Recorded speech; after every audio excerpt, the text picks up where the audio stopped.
Good afternoon, everybody. It is Wednesday, April 14th, 2021 at 3 o'clock p.m., which means it's time for Women in Business. Today is a big one. I'm really excited about it. I'm going to be talking about pricing. And honestly, I'm fired up, y'all. I'm ready to go because I've been thinking about this subject all day. And the more I thought about it, the more I thought about things that I wanted to talk about. So I'm going to try not to talk too fast. I'm going to try not to go too long. And hopefully we're going to get some good discussion and some good information out there that will help a lot of you and maybe give you some things to think about that you haven't thought about when it comes to pricing. And I see Cindy is here. Margaret Hines is here. Thank you both for being here, ladies. I appreciate it very much. I love it. And the rest of you, please leave me comments to let me know that you're here. And I was just going to say, but we haven't had that problem yet, so I'm not going to worry about it. So I'm just going to start going, and then we will see how far we get in the hour that I have allotted to do this today. So the first thing I want to talk about when it comes to pricing is one that I think a lot of people forget when they're thinking about pricing, and that's do the math. And it sounds pretty simple. You have to know what your numbers are to know what pricing you need to set up. But for a lot of people, they kind of hedge their bets, or they kind of hope they have the right numbers, or they kind of think they know what they need to have. And they don't really sit down and do the work. And trust me, I don't have math phobia, but I'm one of those people who math is not my favorite subject. So sitting down and adding up numbers has never been the thing that I love the most in the world, but it's a necessary thing to do if you need to know what you're aiming for and what you need to make.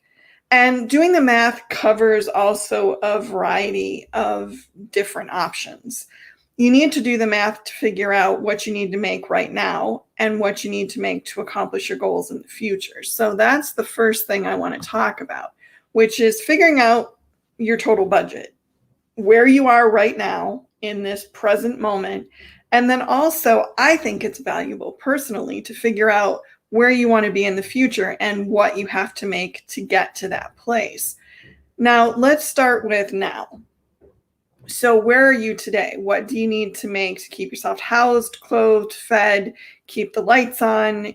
If you have a separate premises for your business, what do you need to make to cover the rent and the utilities there? What do you need to make to cover insurance and to basically, hopefully, pay yourself some kind of salary?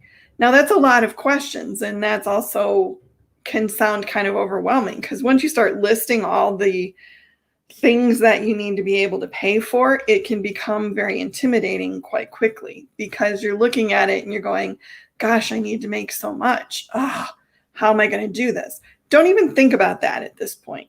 Just figure out what you need to make, because if you don't know what you need to make, odds are you're not going to charge what you need to charge to benefit yourself and to make it worth doing the work.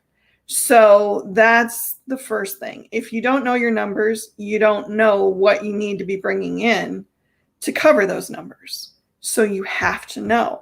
And the reason that I say do your total budget now and do your total budget for the future is most people, when they start out, probably start out fairly small. Not everybody, but most people. So you start out with maybe one embroidery machine, or you start off with one manual screen printing press, or you start off with a heat press and a bunch of transfers, whatever it is. So your costs may be fairly minimal when it comes to equipment and supplies, because you're just starting out. You're trying to build the business. But you also want to have something to aim for. And I'm sorry I keep itching my nose, but it is just itching today like a crazy person, and I really don't want to deal with that. And hi, Marnie, thank you for being here. So you also want to do the numbers for where you want to be. I want to own a brick and mortar store. I want to have an embroidery machine, and I want to have 3 automatic screen presses, and I want to have 3 heat presses. And I mean, I'm being a little bit like, yeah, okay, but dream big. Build the budget for if you could do everything in the world that you wanted to do. what would that cost you? What would you have to be bringing in to make that sustainable? And again, this is going to be really intimidating when you do it, because you look at the number, and especially if you're just starting out, you go, there's no way in hell, man, this is not going to happen. But the thing is, once you see the number, you can start breaking it down into more manageable chunks. You can start looking at, okay, I want to have an automatic screen press in 5 years. I want to have a new heat press in a year. And then you can start figuring out, okay, how do I ramp it up in smaller steps to meet these goals? So it doesn't have to be as intimidating. Hi, Carolyn. Thanks for being here. It doesn't have to be as intimidating as it seems in the beginning. So the first thing you need to do when you think about pricing, when you talk about pricing, when you start trying to figure out what your pricing is you have to know what you need to have coming in, because that will dictate what pricing you need to charge for the most part. Now, the market's going to also have an impact on that. If the market in your area says that the highest price you're going to get for X thing is this, then that's probably the highest price you're going to get. Market will dictate pricing in some instances, not in every instance. There are ways to get around that.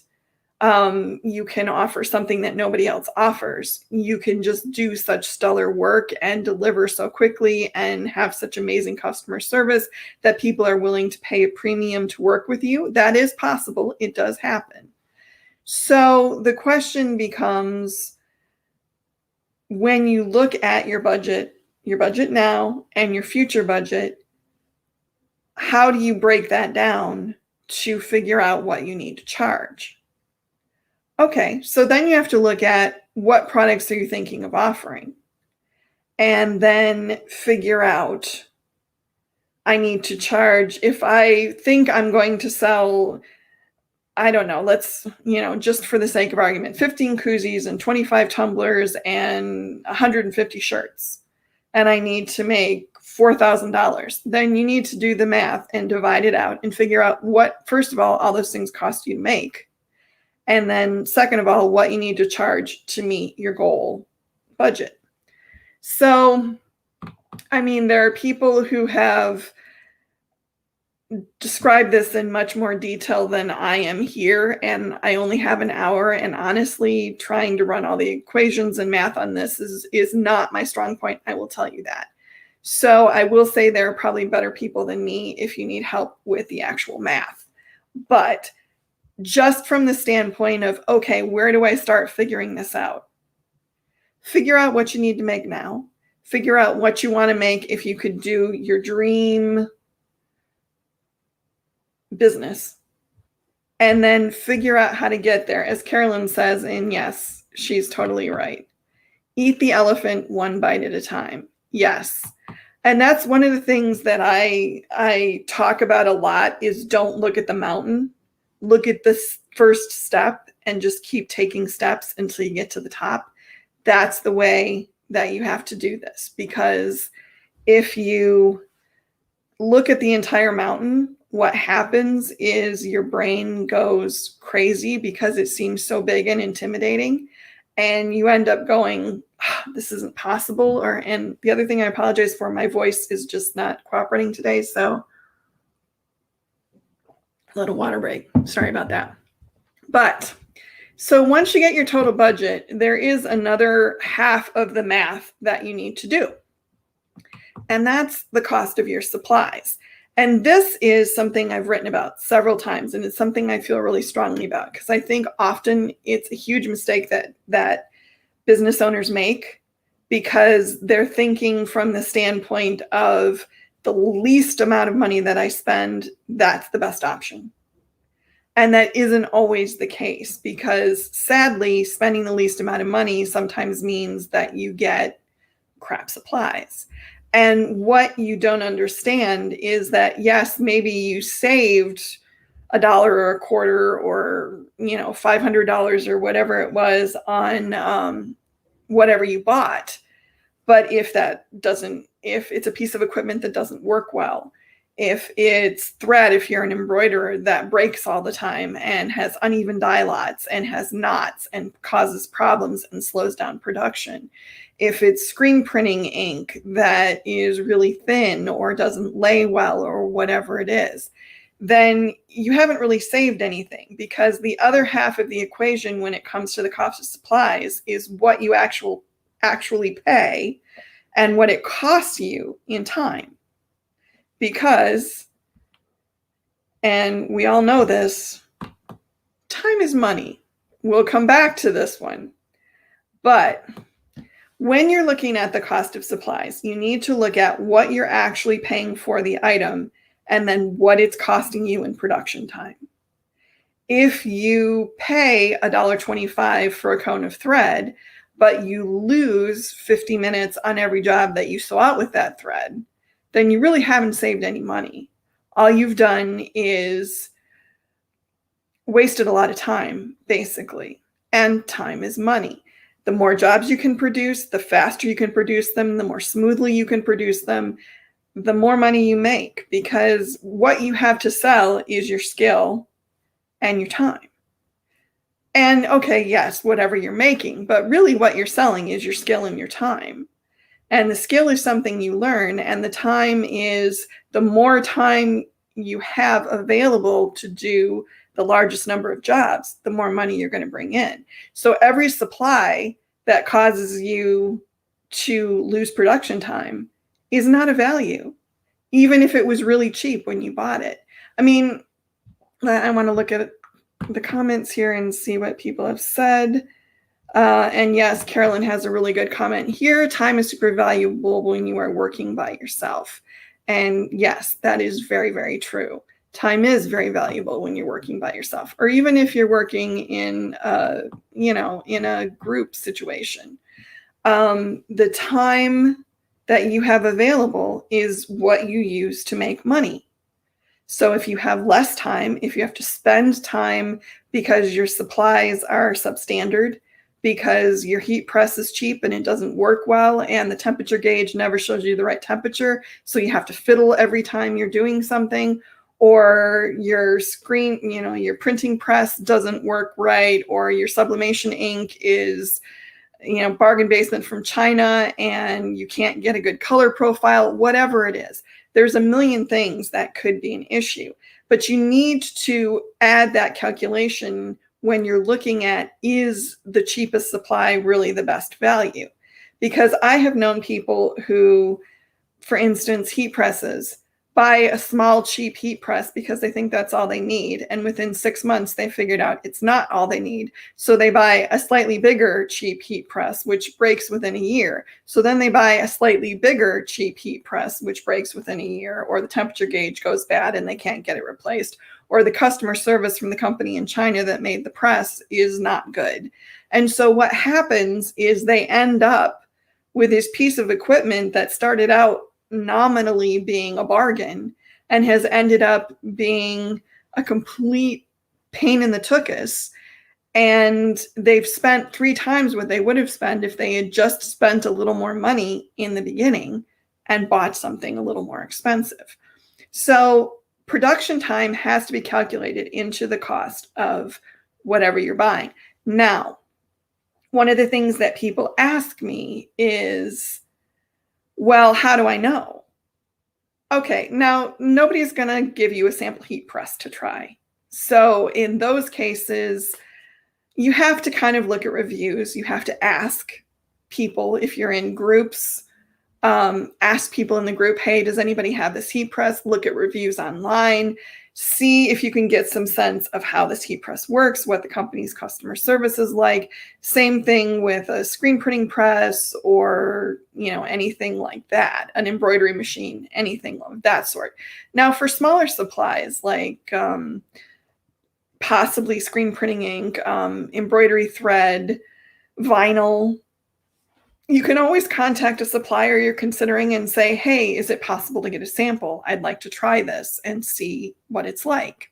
And most companies, and I'm not speaking for all companies, I want to be really clear about that, but most companies will probably have a sample pack available or offer you a sample for a small fee, because they want you to try their stuff, because ultimately they want you to buy it. So it never hurts to ask. And once you've tried it, do a good test. Once you get a sample, do a good test. Figure out if the vinyl is thick or if it tears really easily. Can you weed it easily? How much time is it going to take you to weed a complicated design? Run some test stitch outs with the thread. Look at the dye lots. Look at the quality of the thread. Does it have knots? Does it have thin spots? Do you get a lot of breaks? All that kind of stuff. Run a really good test on whatever sample you get, because you have to remember the value of the supply is how it works day in and day out. It's not just the money that you're spending on it. And for a lot of people, they forget that. They get lured in by it's only $300. Well, and I mean, yes, there are people who bought $300 heat presses and they work just fine for them. I'm not going to say it never happens, but the likelihood of it not working is probably larger than if you buy a more expensive heat press from a reputable company that has good customer service and tech support and will help you out if you need it. Just saying. And one of the things that I really want to make clear here is that part of saving money and part of using your money wisely is research. Research is key.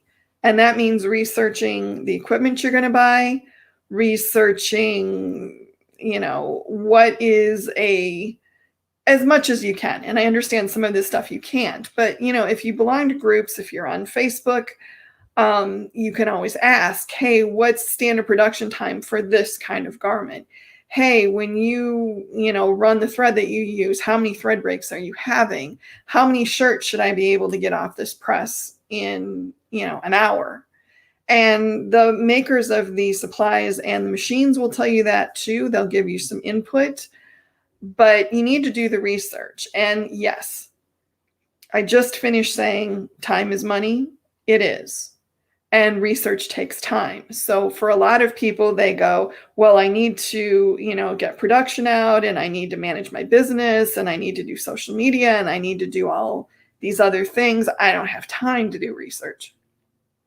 And my response to that is, you don't have time not to do research, because the research that you do could ultimately save you a huge amount of lost production time, a huge amount of angst as you try to figure out what's wrong with the piece of equipment that you bought, or you have to search for another supplier for a supply that you bought because the one that you chose didn't work as well or didn't do what was required of it. So do your research. It's going to take time. Yeah, it's going to take an afternoon or 3 hours or 4 hours or 10 hours or however long it takes until you feel like you have enough information to make a decision. But not doing the research ultimately is going to cost you a lot more time and money in the long run. So that's something that you really need to think about. And I really understand, I feel that too. I wake up some mornings and I go, crap, I have 9 million things to do. And how can I get all this done? It's like Carolyn said, you eat the elephant one bite at a time. You prioritize what you need to do. And you have to remember too, that a lot of this stuff will be upfront when you're less busy. When you're just starting your business is when you need to be doing the research for the most part. And then as you move along and you start making more money and you can potentially buy new equipment and things like that, then yeah, you'll have to do some research there. But the bulk of the research is probably going to be at the beginning, or hopefully even before you open your doors and start your business, so that you have the time then, because you're not trying to put orders out. So just remember, do your research, run your numbers, be realistic, but also stretch yourself a little bit. Set some goals that you're going to have to really work to get to. Because if you're just going, well, I want to just keep the doors open, then you're not really pushing yourself as much as you need to. And honestly, another part of this whole pricing strategy thing that you need to remember is that you're running a business because you want to build a good life for yourself. And you don't want to have limits on where you can go and what you can do. So aim high, because, even if you aim really high and you don't quite get there, you're probably going to get a lot further than you would have if you'd aimed low. So always aim for something that stretches you a little bit. And the next thing I do want to talk about, and I brought this one up a little bit earlier, but we're circling back to it now, is that time is money. And okay, hackneyed, cliched, old expression. Totally know that. But it's that way because it's true. The only thing that you have to sell, honestly, is your time. And you can say, well, I have my skills, I have the products I make. Yes, but you spent time to get those skills. You spent time to find the products you were going to make. You spent time making them. You spent time marketing them, hopefully. If you're doing what you should be doing, you spend time marketing them. And don't get me started on the people that don't do marketing. That's a whole nother thing. But time is what you're spending. Time is your resource. And unfortunately, unlike money, where you can make an unlimited amount, you can't make more time. You have a finite amount of time. There's only 24 hours in a day. And hopefully nobody's working all of those 24 hours.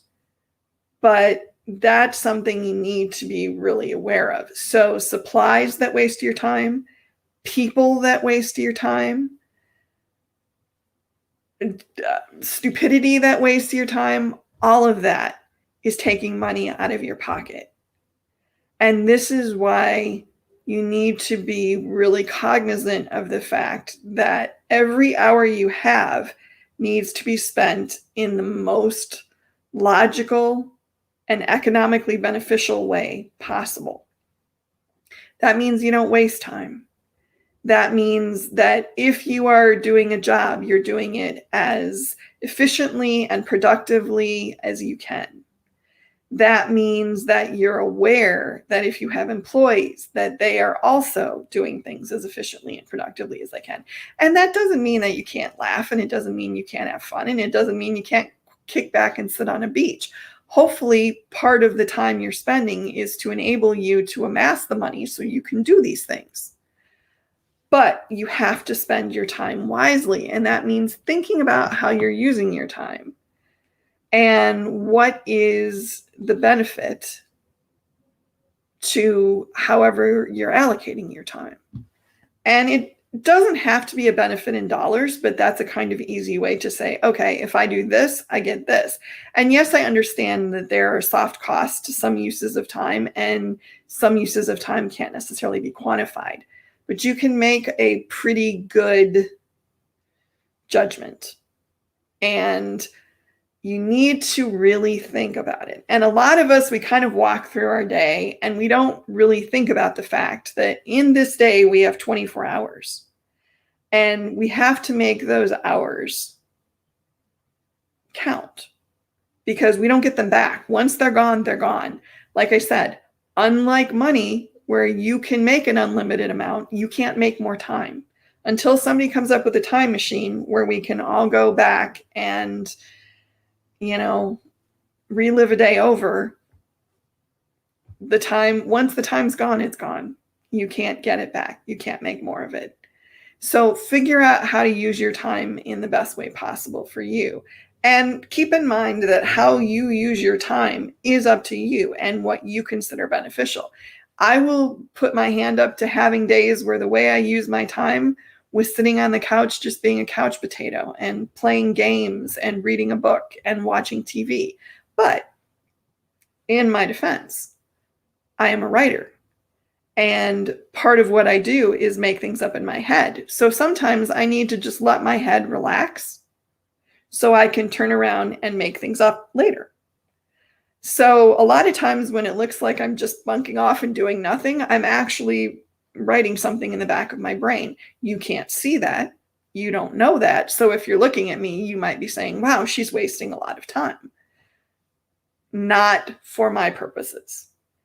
And so that's the other thing to remember. How you use your time is up to you. And really it's, anybody who's judging how you're using your time, screw them. You don't need to worry about it. And I like this from Tracy. I definitely aim high, which I think is always a good thing to do. And I do too, Tracy, sometimes to my detriment, because I build mountains and then I go, whoa, that's like big. So, but I'd rather aim high than not. I'd rather dream about writing the great American novel or a bestseller or whatever than not. For me, that's motivating. And again, what are you going to spend your time on? I'd rather spend my time on something that I think is really going to make a difference. So that's me.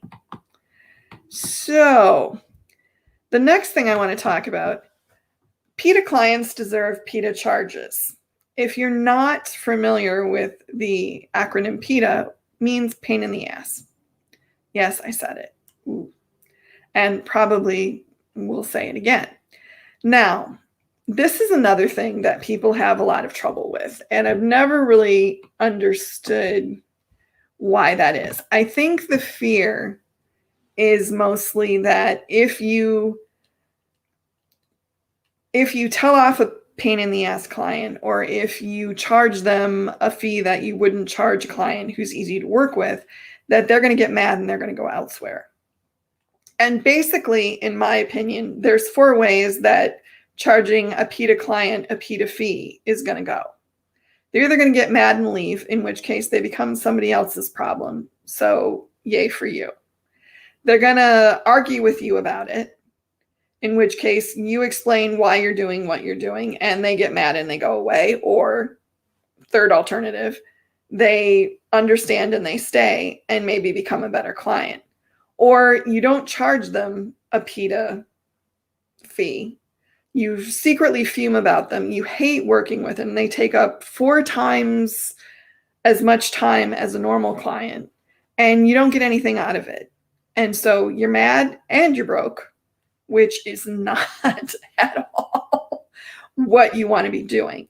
So I'm going to go back to the comments for a minute because I see we have more.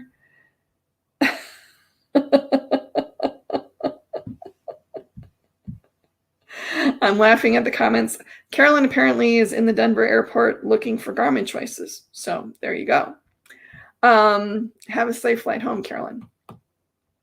So a lot of people will spend their time, I see this in groups a lot. They'll say, oh, this client is such a PITA. Or what should I do with this client? What should I do? And most of the time when people ask, what should I do? They know what they want to do. They either want to charge them more or they want to cut them loose. And really what they're looking for is somebody to validate what they're saying, what they want to do. They're looking for somebody to say, yes, you're right. This client is a total jerk. You should totally charge them 3 times what you normally charge, or you should totally cut them loose. The thing is, if a client's a PITA, anybody who's worked in a business knows the clients that are just hard to work with and annoying, and they take up so much time and they cause so much stress.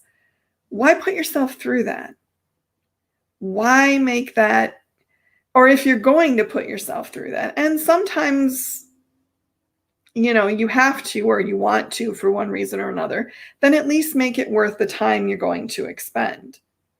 Charge them more. And how much more is up to you? 25% more, 3 times more, 50% more, whatever you feel is enough to compensate you for the stress and the annoyance and the problems that you're going to go through.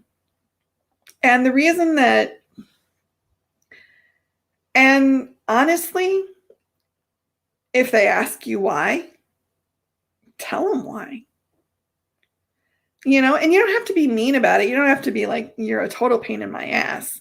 You can just say, we found that when we work with you, we tend to go through more art changes and decisions take longer, and we have a flow of work that we need to maintain. And in order to maintain our productivity and our profitability, we need to charge you an additional fee. And again, they're either going to be mad and leave, or they're going to be mad and stay, though that isn't likely, Or they're going to go, I didn't realize I was being a problem. This is, maybe the unicorns and fairies scenario, but they're going to go, hey, I didn't realize I was being a problem. And they're going to change their ways. It's possible. Or they're going to keep doing what they're doing and pay the fee. But at least you're being compensated for your time and your stress and your annoyance. And that's important. And honestly, PETA clients, they're not beneficial. I mean, somebody's got to deal with them, yeah. But for the most part, the goal should be to get rid of the PETAs as much as you can, because honestly, they don't do anybody any good, and they usually cause a lot of problems. And we have some good questions here, or some good comments here, so I'm going to share some of these. I have definitely done this, Tracy says. I did a custom quilt. She was horrible to work with, took forever to get payment. She came back and wanted the same thing done. I told her the price was 3 times the first one was. Needless to say, I didn't do the second one. But actually, that works out either way, and that's exactly what I'm talking about. If you didn't do the second one, but you didn't really want to do the second one, and if she had paid you 3 times the price, you would have been compensated at least a little bit for the pain and agony that you would have to go through. So I love this. And then Carolyn says, I have a client who comes to me because he is not able to work with others due to anal retentive control. Yes, he is double charged and he knows it. Okay, but apparently he's okay with it. He understands that he's difficult and he's getting charged more, and he's fine. And there are people that realize, for whatever the reason, they have a tick. Or this lady wanted me to put names on packs today. I called her back. She was like, you did not answer. And yeah. And then, as she says in the next message, I told her we close. She says, you did not answer, return my call. I did not even want to call her back, but another shop recommended me. It was 20 minutes later from when she called. So, and ultimately this ended up, I did not have time anyway. People want instant. So, again, in this case, people do want instant, and people do want you to be available to them all the time, and they want you to do what they want you to do when they want you to do it. And honestly, I spent 14 years at Enmart, and I dealt with a lot of customers, and I could smell the PETA customers after a while, a mile away, just from like the first little interaction we had. And I actually just told some people flat out, nope, we're not going to work with you. And it was a decision that I made because I could see the pain that was coming. And I was like, dude, I got too many other things to do. You are not worth it. Now, Tracy says, and yes, if she would have paid, I definitely would have. And that's what the PETA fee is about. If you're going to go through the pain, get paid for it. If you're going to deal with the stress, get paid for it. If you're going to have to micromanage this customer or deal with them breathing over your shoulder all the time or messing with your machine or whatever it is, get paid for it. There's nothing wrong with that. And if the customer gets mad or gets pissed and they decide that they want to go elsewhere, then okay, they do. Because the secret of the universe is there are always more clients. And I say this and people look at me and they go, oh, come on. But, I'm having a really hard time selling my stuff, or I'm having an issue with, people don't seem to want to buy what I have to sell, or I'm not getting a lot of interaction or engagement on social media or whatever it is. The big secret to that is that it's not the clients. Most of the time, it's something about how you're approaching the marketplace. Could be that your skills aren't quite where they need to be yet. Could be that you're marketing to the wrong people. Could be that your pricing is crazy. There are a number of things that could be causing people to be not interested in purchasing what you have to offer. The great thing about that problem, though, is there are a gazillion people who can help you with it. I mean, my company is Christine Shreve Consulting for a reason. That's part of what I do. And it's not just me. Marcia Derryberry has her shingle up. Nicole Rollander for website and blog writing. Aaron Montgomery and Todd Downing with Our Success Group. They could offer you a lot of help. Marshall Atkinson, Eric Campbell, Alicia Shaw. There's a million people who are out there who can help you with problems and help you figure out why people aren't necessarily buying your items or doing business with your business. The problem is not that there aren't clients available. That's not the problem. There are always people. I mean, there are people who bought chia pets and pet rocks. Let's think about that for a minute. There are people who bought a rock and called it a pet. And there are people who buy pottery that grows plants. I don't know. I mean, there are people who buy all sorts of silly things, who bought fidget spinners, for God's sakes. I mean, there's always people out there who will buy almost anything. And if you're not having the sales that you want to have, you need to look at what's happening that might be causing that problem. And it's not that there aren't clients out there, because there are. The one thing that we're sure of is that you can always find people to buy what you have to sell. I mean, snake oil salesmen were selling snake oil back in the 1800s because they found gullible people who would buy it. There's always people to buy stuff.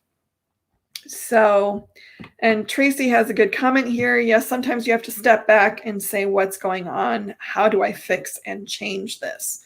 Yeah, I think that's a valuable thing to do. Even if everything's going amazingly well for you, you still need to step back at some point and say, okay, so everything's firing on all cylinders. This is wonderful. How can I make it better? What can I do to make it better? And she also has another good point. Sometimes the product is too available. I think everyone owns Cry-Cut cutters now, so tons of that in the market. That's another thing too. What are you doing to make your products stand out? What are you doing to make your products be available to a different segment of the market? What are you doing to let people know you have products available? What marketing methods are you using? Marketing is very important. Do you know who you want to market to? Do you know who your target customers are? That's very important, and it's something people neglect a lot. So when somebody says to me, nobody wants to buy, I don't have any customers. There aren't any customers out there for what I want to sell. My first response is always, well, what are you doing? How are you selling? What are you offering? What does your website look like? What's your social media like? And the first question I always ask is, who's your market?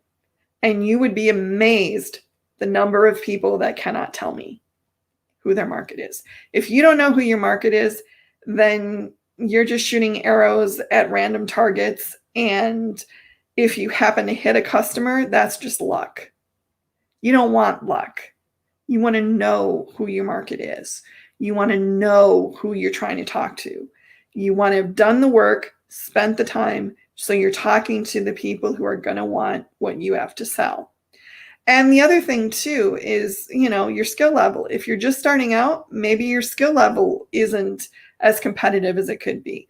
But again, this is a good thing because there are classes for that. Lisa Shaw, Eric Campbell, Terry Combs, any number of people who you can take a class and learn from and figure out how to make your skills better. So if you're looking at something and you're saying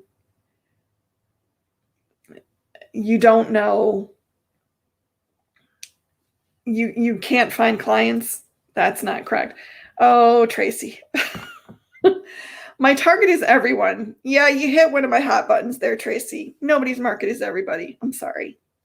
You may make things for a large group of people, or you can make it happen, but you have to narrow your niche. Everyone is too scattershot, in my opinion.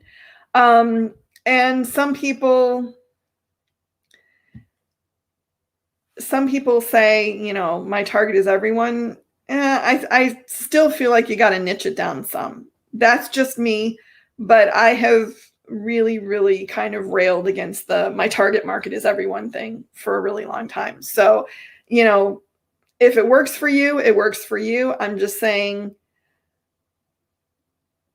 you probably have a niche and you may not even be aware of it, but I just wanted to get that out there. And I think okay, there you go. I have grown so much in the past years doing craft shows. So you're selling to people who go to craft shows. So that's a market. So maybe it's everyone in that market, but that's a market. So, and it sounds like you know your market, which is a great thing. So I have a little more I want to cover here.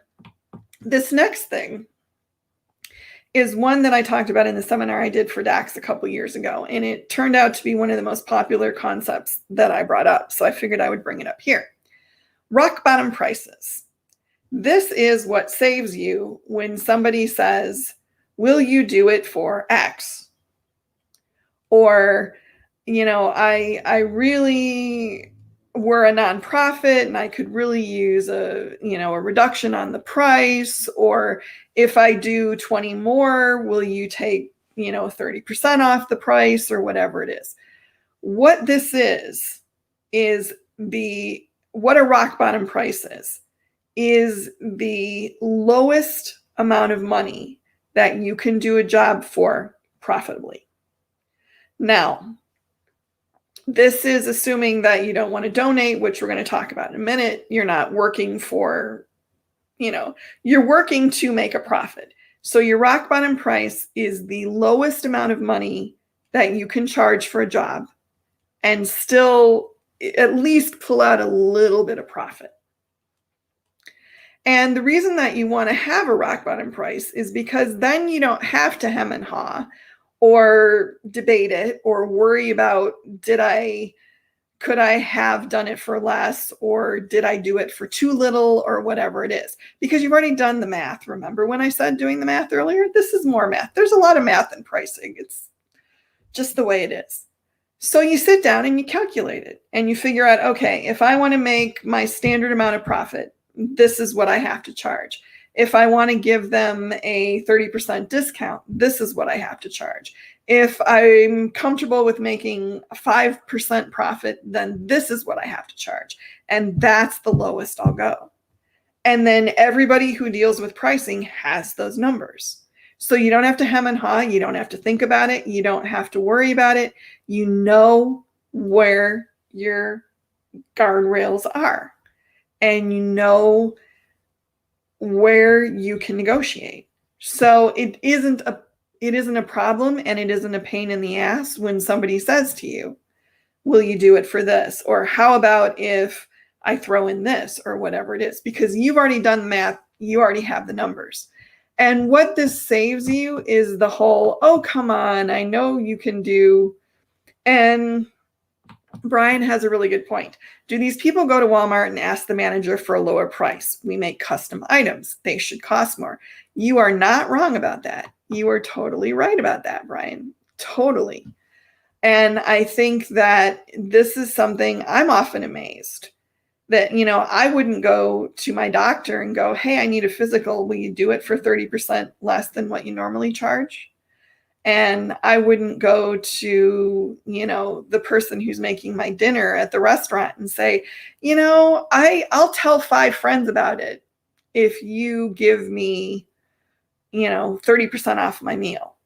So it's an interesting kind of little quirk of the garment decoration industry that people feel like they have the right to ask. But regardless of whether or not we like it, and like I said, Brian's totally right, the items should cost more, and people shouldn't get a deal on them. But people will ask. So if you do the math and you figure out your rock bottom prices, then if you do feel inclined, and I'm not at all saying you should, because for me, I would say never use your rock bottom price. But if you are inclined, or if it's a customer that there's a beneficial reason you think for doing that, then having your rock bottom prices ready ensures that, number one, you're not going to go so low that you're basically doing the job for free. And it takes away all the worry about, should I have, could I have, what if I did? You don't have to worry about any of that because all the math is already done, and you did it while you were not being hounded. Well, somebody wasn't following you around going, will you do it for this? Will you do it for this? Huh? Will you do it for this? Please, please. You know, you have all the numbers there. You know what you need to do. So you don't have to worry about it. And this is another good one. You don't take steaks to the restaurant and ask for a lower price. We shouldn't let people bring us items to decorate for less either. And that's another issue in the industry. I would agree with that. And again, I think that's a personal preference thing, but he's not wrong. You don't, take your own dental floss to the dentist and say, hey, I brought my floss. Will you give me 10% off my visit? It doesn't happen. So that's, that again, some of these things are preference things. Some people will allow it, other people won't, but it is something to think about.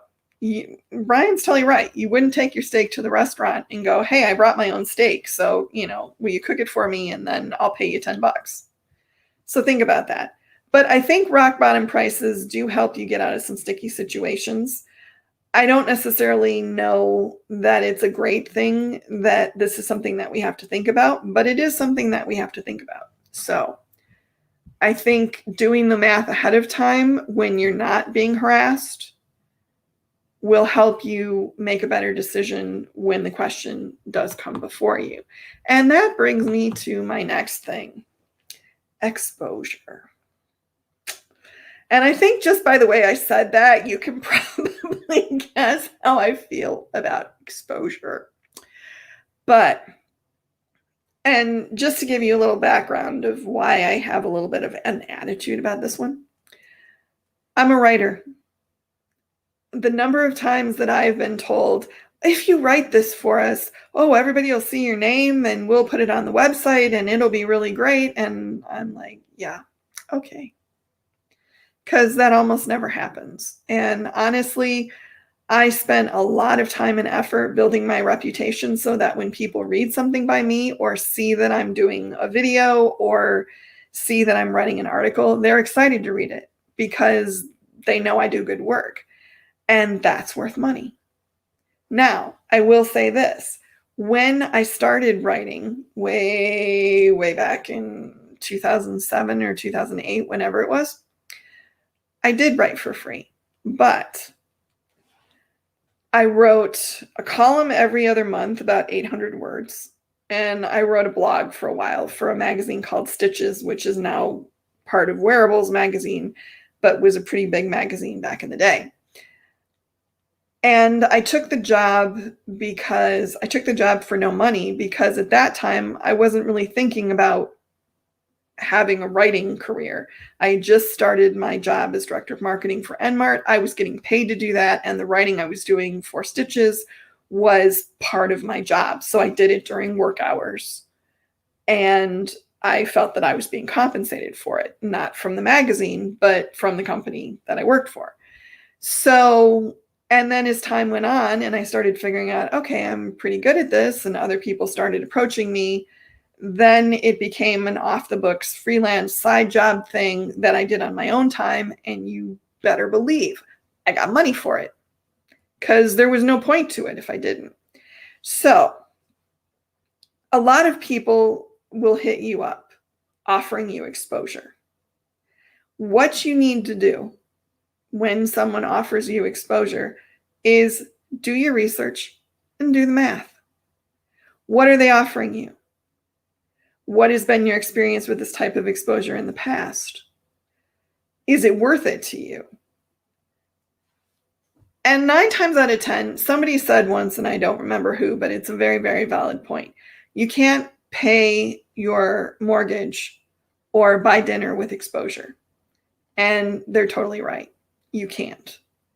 Money is what you need. And if you've invested time and effort in learning your skills, in getting good at your craft, in creating the garments or the promotional products or whatever you create, then you need to get compensated for it. And exposure is not compensation. Exposure is basically, if you give me a hamburger today, I'll gladly pay you for it tomorrow. And honestly, I can't really think of much of anything that I would do nowadays for exposure, because I have enough of a reputation now that I don't need it.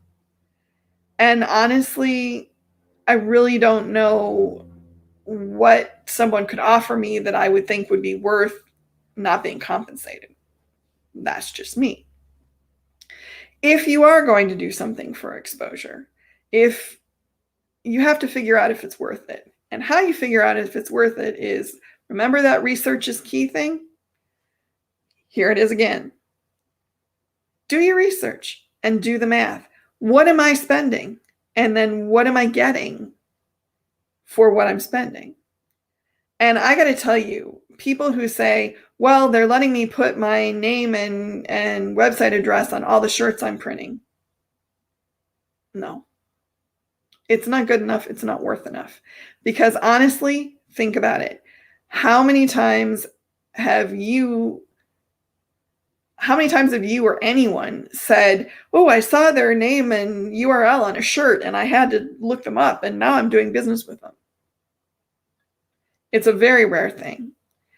If you are doing, in my opinion, and this is just my opinion, if you're doing something for exposure for an event, for instance, at minimum, you should get signage at the event. You should get mentioned every time they talk about the event. You should be in whatever program or flyer or whatever they have. And you really, you need to just be everywhere. You basically need to be a sponsor of the event almost. And even then, I don't know if I do it, but at least there's some slim chance that maybe your name and URL would be seen enough that people might be motivated. And also, you can factor in, how much the event means to whatever community you're marketing to. Because there are some events that maybe people care enough that they're willing to support the people who are donating to support the event. It's possible. It does happen. But the only way you're going to know if exposure is worth it to you is to do the research and do the math. And I got to tell you, 9 times out of 10, you're probably going to decide it's not worth it. And honestly, once you get to a certain point, there's almost no exposure that's going to be worth it. Money is what's worth it. Money is what gets you to where you need to be. So the next question becomes, well, what if you really care about the event or the charity? What if you really want to donate your time? That's a very, very wonderful impulse. Charitable giving, helping causes that you care about, is a great thing. But just like everything else, do your research, do the math. Make sure that whatever event or charity that you're donating to, make sure they use their money wisely. Make sure that the money goes to help the people it's supposed to help. Make sure that everything is on the up and up. And then build charitable giving into your budget. Remember way back at the beginning when you were figuring out your total budgets? Fold charitable giving into that. Decide how many charitable donations you want to make in a quarter or in a year or whatever it is. Maybe you want to do 1 a quarter or you want to do 5 a year, and then figure that into your pricing. Do the math, figure out, okay, if I donate 150 shirts, 2-color screen printed shirts with a front and a back logo, and I supply the shirts, this is what it's going to cost me. And then spread that cost out over your year. So that way you can make the donation, you can feel good about making the donation, and you're not really harming yourself. You're not depriving yourself of any money. And for people who say, well, then that's not really a donation. Yeah, it is. But, there's nobody in the world that can donate if they aren't making money and don't have the ability to support themselves. People who are, living on ramen noodles and in a 1-bedroom apartment somewhere or a studio somewhere or whatever it is, and who are wondering how they're going to make their next rent payment, they're not handing out things. They're not handing out donations because they can't afford it. So plan your budget and plan your donations into your budget so you can afford it.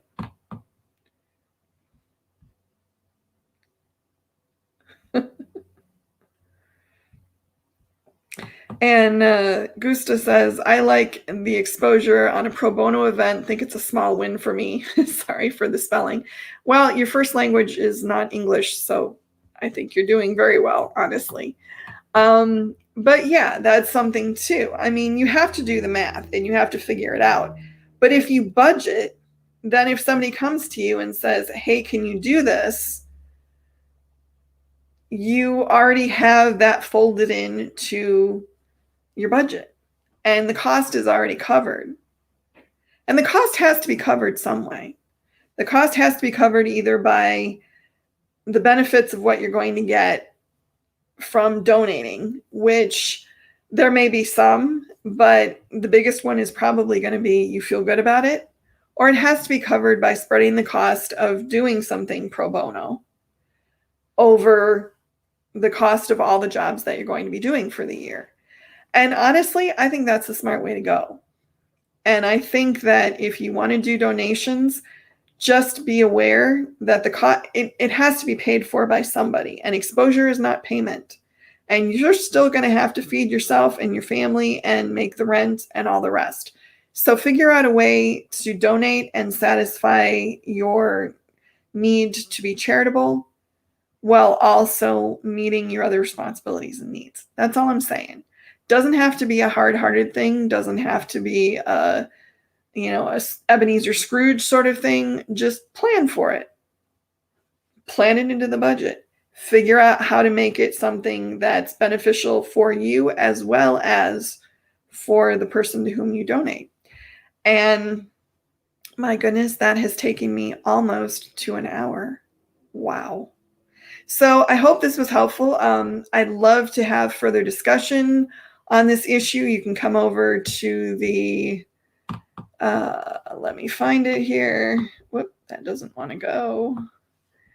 The Women in Business Facebook page, and we can have a discussion over there. If you're a member of the Women in Garment Decoration group, let's have a conversation there. I think this is a huge issue. I am fully cognizant of the fact that this hour that I've done here is just barely scratching the surface on this. But I think it was a good place to start, and it covered some issues that I had seen popping up in various places that I thought it would be beneficial to talk about. The other thing I do want to say is if you have any suggestions for anyone who should be a guest on this show, I would love to hear those. I've been soliciting them in a few places already, but please, if you know of anybody who you think would be a really good guest and you're willing to make an introduction, let me know. Or just let me know who they are and I can contact them myself. But I like this to be a good mix of sometimes I talk and sometimes we have guests. And right now we're a little light on the guest side. So I'm working on some people, but if you know of anybody else that you think would be a good fit for the show, please let me know. And thank you, Cindy. You're very sweet. Great information. Thank you for sharing. Thanks, everybody. My voice is going, so it's probably good that we're at the end of the hour. And I appreciate you watching. I'll be back next week with more information or a guest. We'll see what happens. It's always a surprise. But anyway, I thank you for being here and for all the comments that you left and the good discussion we had. I very much appreciate it. I'll see you next week, everybody. Thanks.